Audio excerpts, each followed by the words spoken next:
প্রিয় শিক্ষার্থী বৃন্দ, আসসালামু আলাইকুম ওয়া রাহমাতুল্লাহি ওয়া বারাকাতুহু। আশা করি আল্লাহর রহমতে তোমরা সকলেই ভালো আছো। আজকে আমরা পদার্থবিজ্ঞানের কিছু গুরুত্বপূর্ণ বিষয় নিয়ে আলোচনা করব ইনশাআল্লাহ।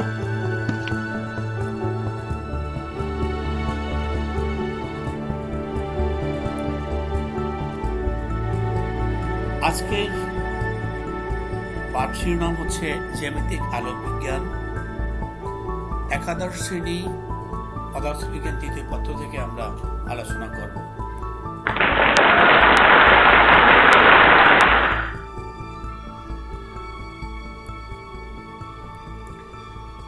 আজকে যে বিষয়ে আমাদের আলোচনা হবে সেগুলো হচ্ছে ফার্মাটের নীতি। ফার্মাটের নীতির সাহায্যে আলোর প্রতিফলন এবং এর ব্যাখ্যা, আলোকপথ, প্রিজমে আলোর প্রতিসরণ, প্রিজমে আলোর প্রতিসরণের গাণিতিক ব্যাখ্যা ইত্যাদি।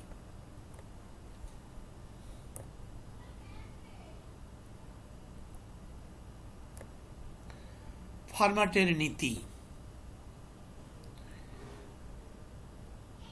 নীতিটি হচ্ছে আলোকরশ্মি এক বিন্দু থেকে অন্য বিন্দুতে যাওয়ার সময় অনেকগুলো সম্ভাব্য পথের মধ্যে সবচেয়ে কম পথটাকেই সে বেছে নেয়, অথবা যেই পথে সবচেয়ে কম সময় লাগে সেই পথটাকেই সে বেছে নিবে। যেমন চিত্রে আমরা দেখতে পাচ্ছি আলোকরশ্মি এ থেকে প্রতিফলিত হয়ে বিতে গেল, হতে পারে এ ও বি একটি পথ। সম্ভাব্য পথ এটাও হতে পারে যে এ থেকে আলো ওতে না গিয়ে এ থেকে এই পথ হয়ে আবার বিতে যেতে পারে, অথবা এ থেকে এই পথ হয়ে এখানে যেতে পারে, অথবা আরো অনেক পথ থাকতে পারে। কিন্তু আলোকরশ্মি যে কাজটা করবে তা হলো এ থেকে বিতে যেতে সেই পথটাকেই বেছে নিবে যেই পথে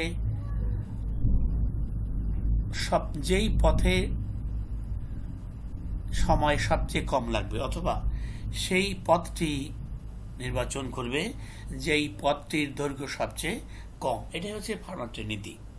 অর্থাৎ আমরা বলতে পারি আলোকরশ্মি এক বিন্দু থেকে অন্য একটি বিন্দুতে যেতে এমন একটি পথ বেছে নিবে যেই পথে সবচেয়ে দূরত্ব কম, অথবা যেই পথে যেতে সবচেয়ে কম সময় লাগবে। এরপর আলোক পথ। কোন একটি মাধ্যমে আলোকরশ্মি একটি নির্দিষ্ট সময় যে দূরত্ব অতিক্রম করে, শূন্য মাধ্যমে ওই সময়ে আলোকরশ্মি যে দূরত্ব অতিক্রম করে তাকে বলা হয় আলোক পথ বা আলোকীয় পথ অথবা অপটিক্যাল পথ। আলোক পথ ইকুয়াল টু মাধ্যমের প্রতিসরাঙ্ক ইন্টু মাধ্যমে আলো কর্তৃক অতিক্রান্ত পথের দৈর্ঘ্য।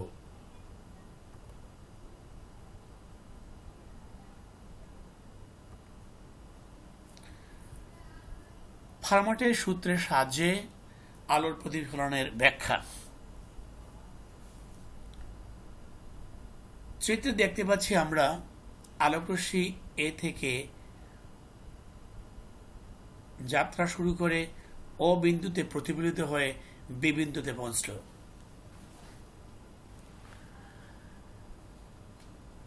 ফার্মাটের নীতি অনুসারে যত সম্ভাব্য পথ আছে তার মধ্যে এ ও বি সর্বনিম্ন পথ। চিত্র অনুযায়ী এই বাহু যদি এ হয়, এটা যদি হয় এক্স, এই দূরত্বটুকু এক্স হয়, তাহলে এই একটি ত্রিভুজ, এই ত্রিভুজের ভূমি হচ্ছে এ, লম্ব হচ্ছে এক্স, তাহলে অতিভুজ root over A square plus X square. এবং এই কোণটা আপতন কোণ থিটা ওয়ান, থিটা আই, আর এই কোণটাও আপতন কোণ থিটা আই, কারণ একান্তর কোণ বলে। অনুরূপভাবে এই একটি ত্রিভুজ, এখান থেকে এই টোটাল দূরত্ব যদি এল হয়, তাহলে আর এটুকু যদি এক্স হয়, তাহলে এটুকু হবে এল মাইনাস এক্স। আর ত্রিভুজের নিয়ম অনুসারে এই অতিভুজ হবে root over B square plus L minus X whole square. এখন অতিক্রান্ত দূরত্ব আলোকত্রিকটা হলো L equal to A O B. A O B আমরা লিখতে পারি L equal to A O plus O B. আর এও যেহেতু root over A square plus X square, plus OB যেহেতু root over B square plus L minus X whole square, অতএব আমরা এটা লিখতে পারি। এখন ফার্মাটের নীতি অনুসারে এল হবে সর্বনিম্ন, অতএব আমরা জানি সর্বনিম্ন হলো সর্বোচ্চ, সর্বনিম্ন হলো ধ্রুব। এই ধ্রুব জিনিসকে যদি আমরা ডিফারেন্সিয়েশন করি তাহলে এর ফল শূন্য হবে। অতএব আমরা এখন এল কে এক্স এর সাপেক্ষে ডিফারেন্সিয়েশন করব। আমরা এল এর মান বসালাম এখানে, আর এখানে রুট এ স্কোয়ার প্লাস এক্স স্কোয়ার আমরা রুট এক্স মনে করি, তাহলে রুট এক্স এর ডিফারেন্সিয়েশন হচ্ছে 1/2 রুট এক্স। অতএব আমরা লিখতে পারি 1/2 রুট এ স্কোয়ার প্লাস এক্স স্কোয়ার। আবার এক্স স্কোয়ারকে ডিফারেন্সিয়েট করলে পাওয়া যাবে 2x। অনুরূপভাবে এটাকে আমরা রুট এক্স কল্পনা করি, তাহলে 1/2 রুট এক্স হবে। আবার এই যদি আমরা এল মাইনাস এক্স হোল স্কোয়ারকে আমরা ডিফারেন্সিয়েট করি তাহলে হবে 2l মাইনাস এক্স। আবার এল মাইনাস এক্সকে ডিফারেন্সিয়েট করলে পাওয়া যাবে -1। অতএব আমরা এখানে 2 ক্যান্সেল যাবে, এখানে X by root over A square plus X square থাকবে, এখানে থাকবে root over L minus 1 X divided by root over B square plus L minus X whole square. আমরা দেখতে পাচ্ছি এটি হলো এক্স হলো এই ত্রিভুজের লম্ব, আর root over A square plus X square হলো এই ত্রিভুজের অতিভুজ।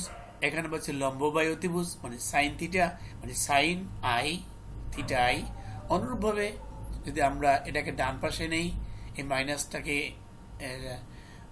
করে আমরা ডান পাশে নিয়ে যাই, তাহলে আমরা পাবো এই সমীকরণটি। এবং এখানে দেখতে পাচ্ছি আমরা এল মাইনাস এক্স হলো এই ত্রিভুজের লম্ব, এবং root over B square plus L minus X whole square হলো এই ত্রিভুজের অতিভুজ। অতএব লম্ব অতিভুজ হলো সাইন থিটা মানে সাইন থিটা আর। এখানে sine theta I equal to sine theta, অতএব লিখতে পারি theta I equal theta R. অর্থাৎ আপতন কোণ ইকুয়াল প্রতিফলন কোণ। এটি প্রতিফলনের প্রথম সূত্র। অতএব ফার্মাটের নীতি অনুযায়ী আমরা প্রতিফলনের প্রথম সূত্র প্রমাণ করলাম। যেহেতু এই চিত্র অনুযায়ী আপতিত রশ্মি, প্রতিফলিত রশ্মি, অঙ্কিত অবিলম্ব একই সমতলে অবস্থান করছে, অতএব আমরা বলতে পারি যে প্রতিফলনের দ্বিতীয় সূত্রটি প্রমাণ হয়ে গেল। এভাবে আমরা ফার্মাটের সূত্রের সাহায্যে প্রতিফলনের সূত্র প্রমাণ করলাম।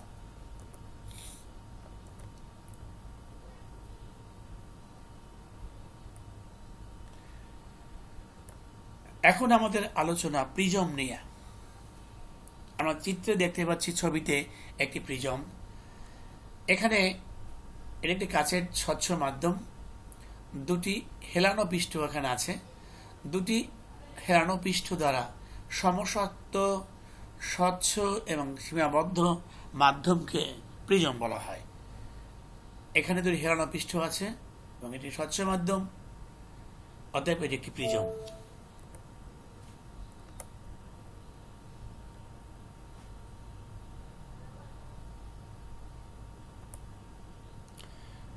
আমরা এখন দেখো প্রিজমের গঠন।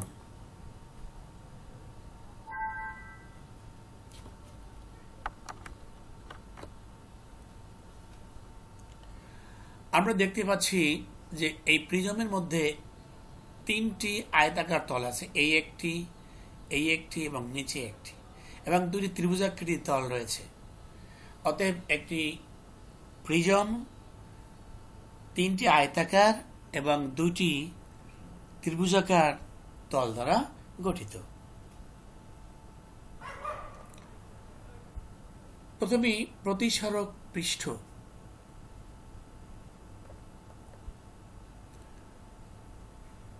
প্রিজমের যেই তলে আলোর প্রতিসরণ ঘটে তাকে বলা হয় প্রতিসরক পৃষ্ঠ। এখানে এফ ই এইচ আই একটি প্রতিসরক পৃষ্ঠ, আর একটি হল ই জি জে এইচ একটি প্রতিসরক পৃষ্ঠ। অর্থাৎ এক পৃষ্ঠে আলোকরশ্মি প্রবেশ করে আর এক পৃষ্ঠ দিয়ে প্রতিসরণের পরে বেরিয়ে যায়। প্রিজম কোণ। প্রতিসরক পৃষ্ঠের দুটি পৃষ্ঠের মধ্যবর্তী কোণকেই বলা হয় প্রিজম কোণ। প্রান্তরেখা। দুটি প্রতিসরক পৃষ্ঠ এই একটি এবং এই একটি যে রেখায় ছেদ করছে, এই রেখাটি ইএইচ রেখাটি, একে বলা হয় প্রান্তরেখা। প্রধান ছেদ। প্রিজমের প্রধান ছেদ হল প্রান্তরেখার সাথে লম্ব বরাবর যে তল বা ছেদ তাকে বলা হয় প্রিজমের প্রধান ছেদ। অর্থাৎ এখানে এ বি সি প্রিজমের প্রধান ছেদ। আসলে যখন আমরা আলোর প্রতিসরণ বিশ্লেষণ করি প্রিজমের সাহায্যে, তখন আমরা প্রিজমের প্রধান ছেদ অঙ্কন করেই করে থাকি। প্রিজমের ভূমি। এই প্রিজম কোণের বিপরীত যে একটা তল আছে একে বলা হয় প্রিজমের ভূমি। অর্থাৎ এফ আই জে জি হল প্রিজমের ভূমি।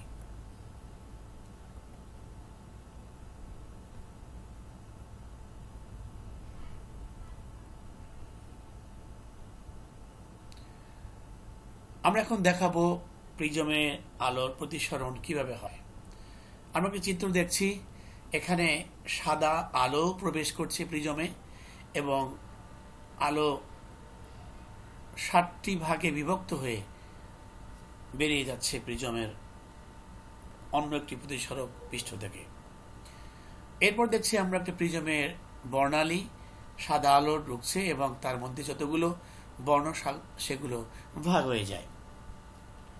কিন্তু প্রিজম যদি একটি বর্ণের আলো ঢুকে তাহলে কিন্তু সেটি আর বর্ণালী সৃষ্টি করবে না, সে একটি আলোই ঢুকে বেরিয়ে যাবে।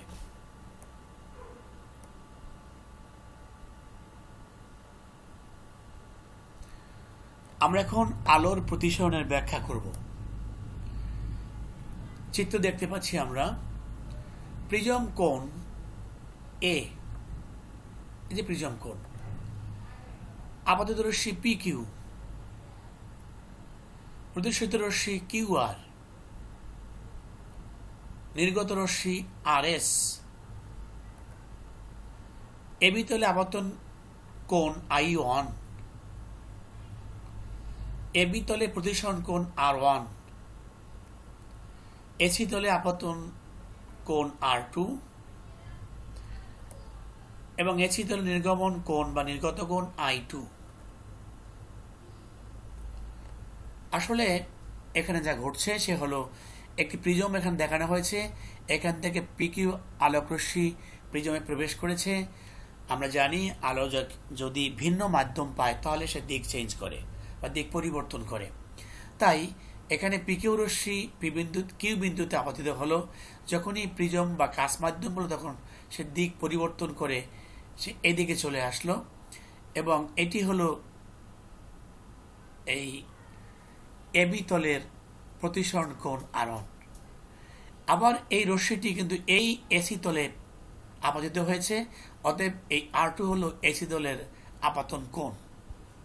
এরপরে আবার ভিন্ন মাধ্যম বায়ু মাধ্যম পেয়ে আবার রশ্মিটি বেঁকে গেছে, এখানে প্রতিসরণ কোণ হচ্ছে আই টু, যাকে আমরা নির্গমন বা নির্গত কোণ বলি।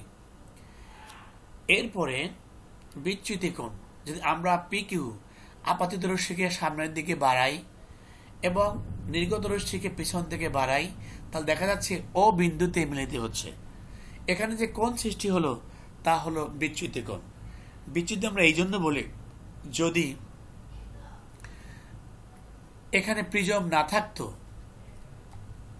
এখানে, তাহলে পিকিউ রশ্মি কিন্তু সরাসরি এই পথে গিয়ে পি কিউ ও এল পথে চলে যেত। কিন্তু প্রিজম থাকার কারণে আলোক রশ্মি পি কিউ হয়ে কিউ আর একবার দিক পরিবর্তন করেছে, আর এস আর একবার দিক পরিবর্তন করেছে। এখন আমরা বলতে পারি যে পি কিউ রশ্মিটি আসলে এই পথে না গিয়ে এই পথে চলে গেছে এবং ডেল্টা পরিমাণ তার আসল পথ থেকে বিচ্যুত হয়েছে। এই জন্য আমরা একে বলি বিচ্যুতি কোণ। বিচ্যুতি কোণ ডেল্টা দিয়ে প্রকাশ করি আমরা।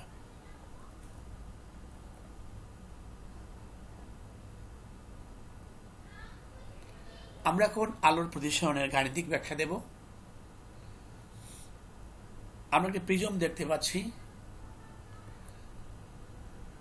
আমরা দেখতে পাচ্ছি একটি ত্রিভুজ ও কিউ আর। এই ত্রিভুজের ডেল্টা বহিস্থ কোণ এবং ডেল্টা 1 ডেল্টা 2 হচ্ছে অন্তস্থ কোণ। আমরা জানি একটি ত্রিভুজের বহিস্থ কোণ অন্তস্থ কোণের যোগফলের সমান, তাই আমরা এখানে লিখেছি delta equal delta 1 plus delta 2। এরপরে আমরা দেখতে পাচ্ছি যে না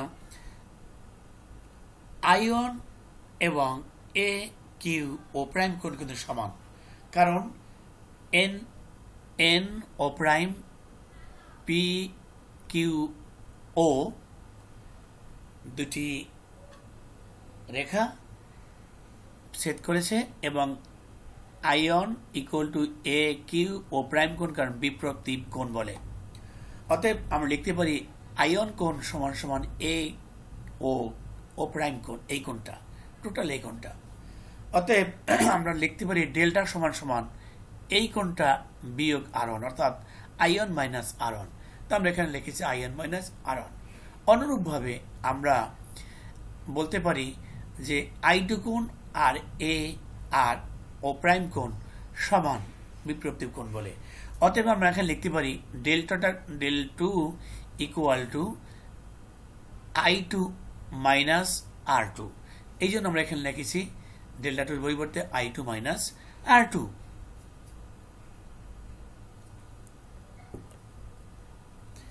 এরপর আমরা দেখতে পাচ্ছি এটাকে আমরা ব্র্যাকেট উঠিয়ে দিই, তাহলে আমরা এভাবে লিখতে পারি আয়ন I2 এক জায়গায় ব্র্যাকেট লিখতে পারি, মাইনাস সাইন কমন নিয়ে R1 প্লাস R2 লিখতে পারি আমরা। এরপর আবার দেখতে পাচ্ছি আমরা এ কিউ ও প্রাইম আর একটি চতুর্ভুজ, এবং আমরা জানি চতুর্ভুজের চার কোণের সমষ্টি চার সমাকোণ অথবা 2π এর সমান। এই জন্য লিখছি আমরা এ কোণ মানে এই কোণ প্লাস ও প্রাইম কোণ মানে এই কোণ এ প্লাস এ কিউ ও প্রাইম কোণ, এ কিউ ও প্রাইম কোণ এই কোণটা প্লাস এ আর ও প্রাইম কোণ, এ আর ও প্রাইম কোণ মানে এই কোণটা, অর্থাৎ এই কোণ এই কোণ এই কোণ এবং এই কোণের যোগফল হবে চার সমকোণ বা 2π এর সমান। আবার আমরা দেখতে পাচ্ছি যে এবি তলে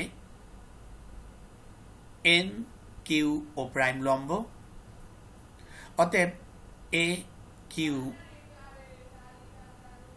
ও প্রাইম কোণ এক সমকোণ। আবার এসি তলে এন প্রাইম আর ও প্রাইম লম্ব, অতএব এ আর ও প্রাইম কোণ এটাও এক সমকোণ। যদি এ কিউ এ কোণ, এ কিউ ও প্রাইম কোণ, এ আর ও প্রাইম কোণ সব মিলে যদি হয় চার সমকোণ, এবং এই কোণ অর্থাৎ এ কিউ ও প্রাইম কোণ এক সমকোণ, এ আর ও প্রাইম কোণ এক সমকোণ হয়, তাহলে অবশ্যই এ কোণ এবং ও প্রাইম কোণ দুই সমকোণ হবে। তাই আমরা লিখেছি এ কিউ ও প্রাইম কোণ প্লাস এ আর ও প্রাইম কোণ সমান সমান পাই বা 2 সমকোণ। অতএব আমরা এখান থেকে লিখেছি এ প্রাইম কোণ এবং ও প্রাইম কোণ সমান সমান 2 সমকোণ বা পাই। আবার ত্রিভুজ কিউ আর ও প্রাইম, এই ত্রিভুজের মধ্যে ও প্রাইম কোণ R1 কোণ R2 কোণ সমান সমান পাই বা 2 সমকোণ, কারণ একটি ত্রিভুজের 3 কোণের সমষ্টি 2 সমকোণ। অতএব আমরা লিখতে পারি যেহেতু আমরা দেখতে পাচ্ছি যে এ কোণ প্লাস ও প্রাইম কোণ সমান পাই, আবার এখানে ও প্রাইম R1 প্লাস R2 সমান সমান পাই, এই দুটি ইকুয়েশন সমান করলে ও প্রাইম কাটাকাটি যাবে এবং থাকবে এ কোণ equal to R1 plus R2, অবশ্যই লেখা যাবে, অর্থাৎ এ কোণ equal to R1 plus R2।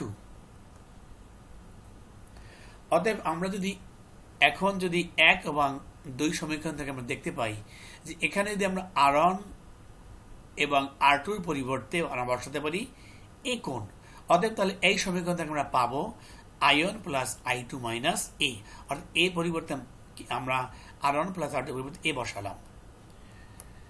এটি একটি গুরুত্বপূর্ণ ইকুয়েশন, আমাদের অঙ্কে কাজে লাগবে, অর্থাৎ বিচ্যুত কোণ ইকুয়াল টু আপাতন কোণ প্লাস প্রতিসরণ কোণ মাইনাস প্রিজম কোণ। এটি আমাদের মনে রাখতে হবে, এটা অত্যন্ত একটি গুরুত্বপূর্ণ সমীকরণ। এরপর দেখা যাক তোমাদের কি আছে। আমরা যা পড়লাম, এখন আমরা এখান থেকে এই প্রশ্নগুলো অবশ্যই আমরা উত্তর দিতে পারবো আশা করি। প্রিজমে আলোর প্রতিসরণের ক্ষেত্রে প্রকৃতপক্ষে কতবার প্রতিসরণ ঘটে? বিচ্যুত কোণ আপতন কোণের উপর নির্ভর করে কি? প্রিজমের আলোর প্রতিসরণ ব্যাখ্যার ক্ষেত্রে যে আলো নিয়ে কাজ করা হয়েছে তার কয়টি বর্ণ ছিল? এখন বাড়ির কাজ।